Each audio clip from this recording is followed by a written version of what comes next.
warahmatullahi wabarakatuh. Perkenalkan, nama saya Ulfa Rahmawati dengan NIM 2210501001 dari kelas KPIA dengan kode kelas 2251A.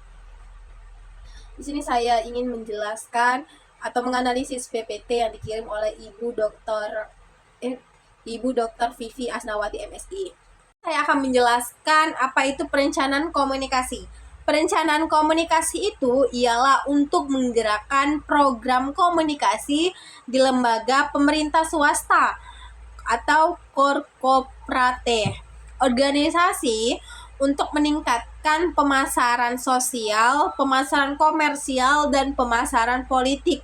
Yang kedua, untuk kebutuhan pencitraan atau penanganan konflik antar media dan install. Yang ketiga, untuk penyebarluasan gagasan penyandaan masyarakat bidang kesehatan, lingkungan, pajak, asuransi, kampanye sosial, dan untuk aplikasi kegiatan pembangunan infrastruktur atau hardware, pegadaian program software, industri komunikasi, misalnya wartawan, PR, dan juga humas. Pentingnya perencanaan komunikasi itu memiliki 3 poin. Yang pertama, ada kondisi di negara berkembang banyak ditemukan.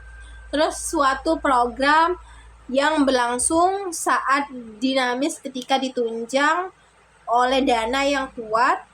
Ketika dana yang disedia habis, maka program juga akan berakhir. Nah, terus yang ketiga, tetapi banyak juga program komunikasi yang dijalankan sukses seperti misalnya pupuk, peningkatan produksi pertanian di Indonesia, kampanye anti mabuk di Amerika Utara, sama program bank desa di Bangladesh.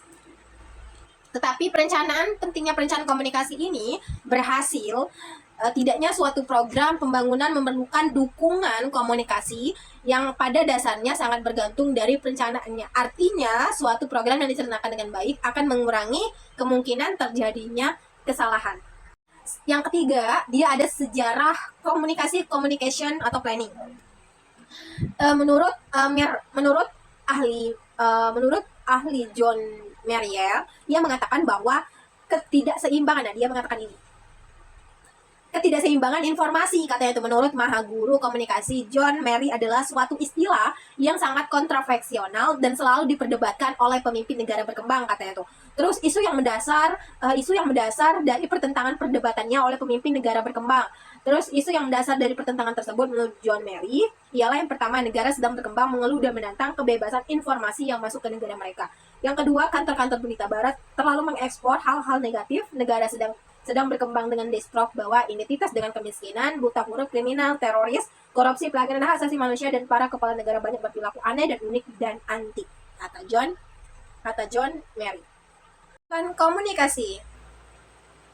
Kebijakan komunikasi itu memiliki 7 poin. Yang pertama, ada aktivitas komunikasi yang makin rumit akibat kemajuan teknologi komunikasi, terutama dalam bidang teknologi komunikasi satelit. Yang kedua, adanya aspek global. Aspek global ini eksplorasi komunikasi internasional yang makin mengaburkan batas-batas negara. Kebijakan komunikasi perlu diformasikan untuk mengantisipasikan suatu negara berkembang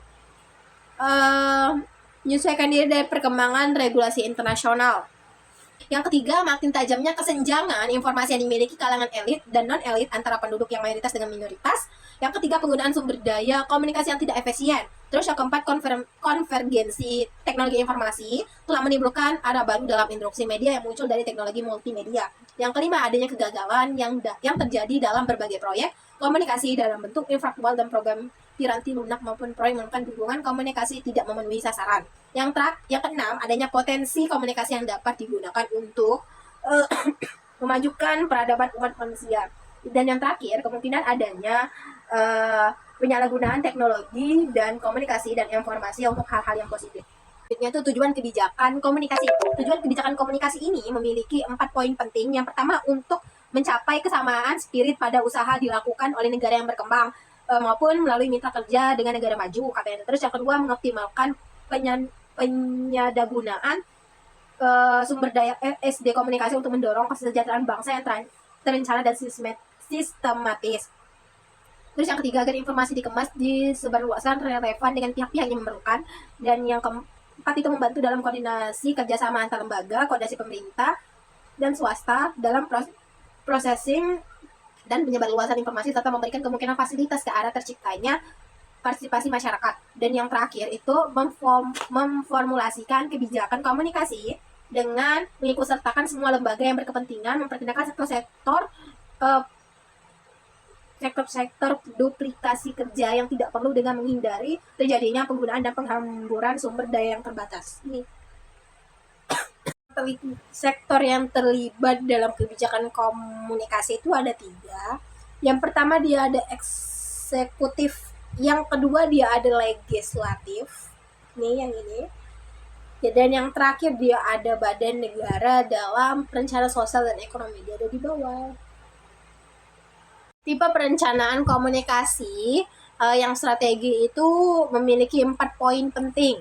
Yang pertama, mengajukan kebijakan komunikasi yang menetapkan alternatif dalam mencapai tujuan jangka panjang dan jangka pendek.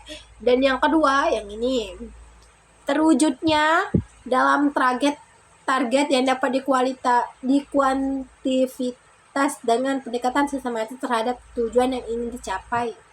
Dan yang ketiga, yang ini,